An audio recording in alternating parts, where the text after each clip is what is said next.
Hi, I'm George Pfaff Sr. You can catch me at OuthouseAmericana.com. I've been building and restoring outhouses since prior to the turn of the century.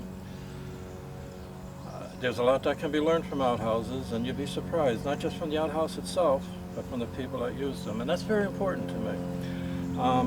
Now, why do this video?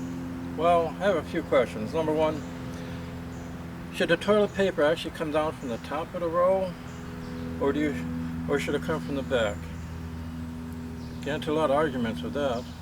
And if you really want arguments, have people talk about, well, does the toilet seat stay up or the cover stay down? And I'm not going to get involved in that one bit, no siree. But the reason I'm here is to talk about the outhouse crescent. That's a controversy in itself. In fact, one of the more popular themes with the outhouse crescent basically is, it's said that the crescent represents Luna, the moon goddess, and that people back in the old days were just illiterate hicks.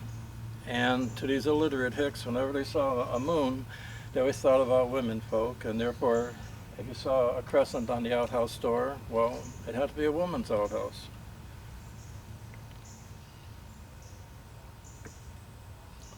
Let me set you straight on that. That is so wrong on many levels. First of all, the folk back in colonial times were not dumb hicks. They didn't have television, they didn't have radio, they didn't have these little plastic brains that they walk around with. But one thing they did have was books, and they read books. One of the most common reading, of course, was the Bible. You'd find that in every home, particularly the Puritan homes. Children grew up reading it.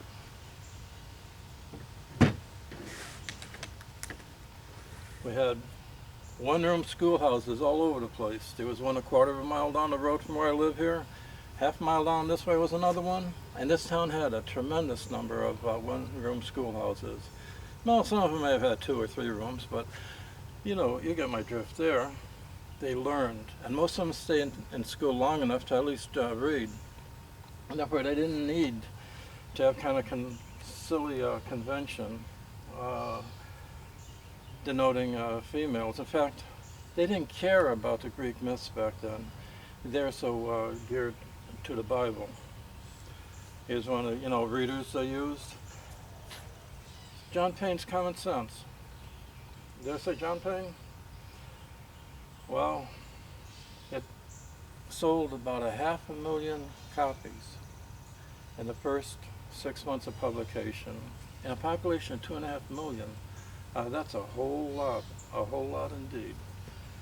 And just to correct myself, it's Thomas Paine. I'm only human. There are newspapers throughout the colonies, hundreds of them. So to tell me that people were just plain illiterate back then just doesn't wash with me at all. And also, if you look at any colonial cemetery, like the one I maintain down the road here, you'll see the names are all biblical names like Bartholomew, Mary, etc., etc. They didn't think about the ancient Greeks, no siree. And like I said, I've been building these things since prior to the turn of the century. I've been restoring dozens and dozens of those. And every one that I've built and restored to this day is still standing and useful. The person that came up actually with that Luna moon goddess thing, well, he built only one outhouse that I know, and that fell down already.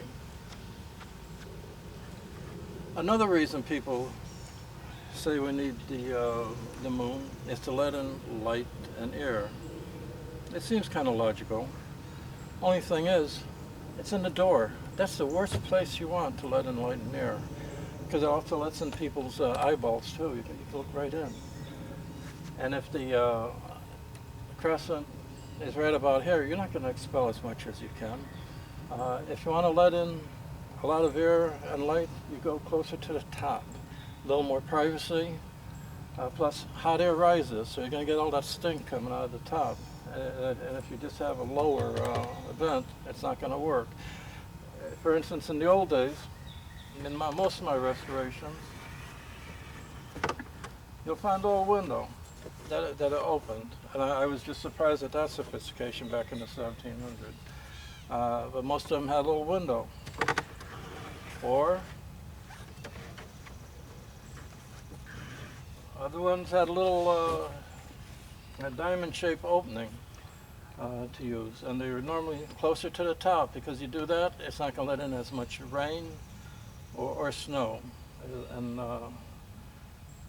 again, it's very practical. Here's one that I pulled out of an 1800s. It's not actually from an outhouse itself, but what they did was actually do augered in 4 holes. Took a keyhole saw, opened it up, and there you go. Fantastic, easy, great ventilation.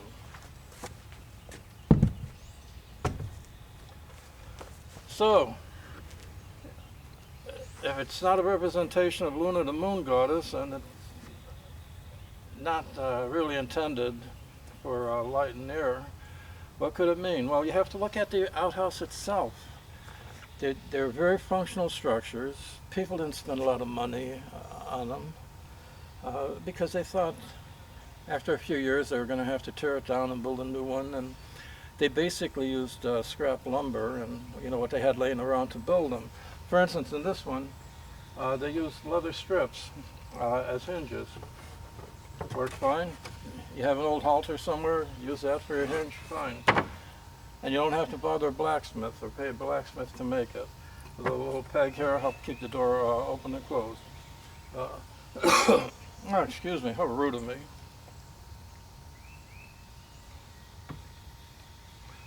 And because they didn't have all this fancy hardware for door handles, they just cut in a little opening here. Normally a little boomerang shape, just the shape of your, to let your fingers in there so they could pull it open. That is really the reason you have the shape there.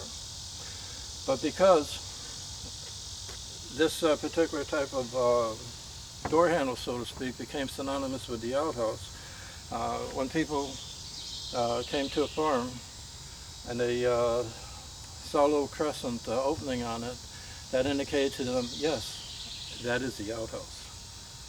And it became a sign. And it was placed oftentimes on the door itself, sometimes on top, sometimes on the sides. But people knew that that particular structure would be an outhouse.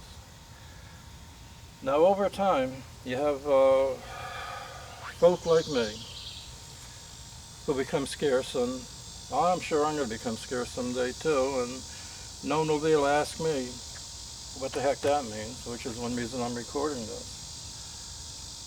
And they didn't have recordings back then, so people just had to guess what the reason for the crescent was. And that's basically it. It became, well, it became symbolic.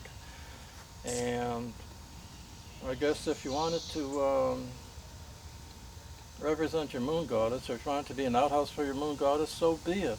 But that's not why I was there to begin with. In fact, we see something similar today. If you look at garage doors. Remember when I was young, all the garage doors kind of opened out, like cupboard doors. And, that was the norm. As I was growing up, people kept getting the kind of doors that would slide up. But lately, I've been seeing a lot of my neighbors, they put little hinges on the side of the door and little bits of hardware in the middle to make it look like they're the kind that open out. But they don't. In effect, they're symbols of the good old days. And there's nothing wrong with respecting the good old days, and I quite like them, to be honest with you. They kind of just threw me for a loop when I first saw those. So there's a lot to be learned, from the old folks. And when you think about it, these people walk around with their little plastic brains and such. The roots of it was laid many years ago when people learned how to mine things out, how to create the machinery to eventually make these and do the research. And And it's not a bunch of dumb hicks that actually started it off. It was a bunch of smart, educated people. And we're in a democracy. A democracy always thrives in an educated society. And that's very important to remember. So, once again, George Trapp Sr., OuthouseAmericana.com. And also, men, learn the symptoms of ovarian cancer so you can help your wife out. Take care.